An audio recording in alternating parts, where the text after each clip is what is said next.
আমরা এখন যে কাবাটাকে দেখি এটা হচ্ছে স্কয়ার আকৃতির। স্কয়ার মানে কি? বর্গাকৃতি, তাই তো? বর্তমান কাবা কোন আকৃতির বলেন তো? একটা বড় কিউবের সাইজ না? দূর থেকে দেখলে মনে হয় একটা বড় কিউবের সাইজ, কিউবের আকৃতি মানে স্কয়ার, চতুর্ভুজ। কিন্তু সাইয়েদনা ইব্রাহিম আলাইহিস সালাম যে কাবা নির্মাণ করেছিলেন এটা কিন্তু এরকম কিউব ছিল না, ওটা ছিল রেক্ট্যাঙ্গেল।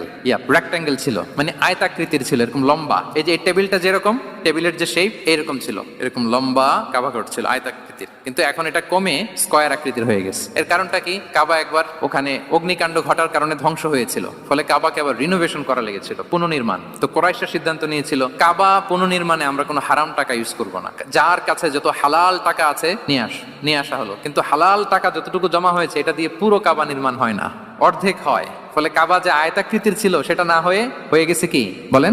বর্গাকৃতির, মানে স্কয়ার। ওই স্কয়ার কাবাই আজ পর্যন্ত রয়ে গেছে। কিন্তু ওই যে আয়তক্ষেত্রের যে শেপের মধ্যে যতটুকু জায়গা বাকি ছিল ওইখানে দেখবেন একটা ক্রিসেন্টের মতো আছে, হেজরে ইসমাইল।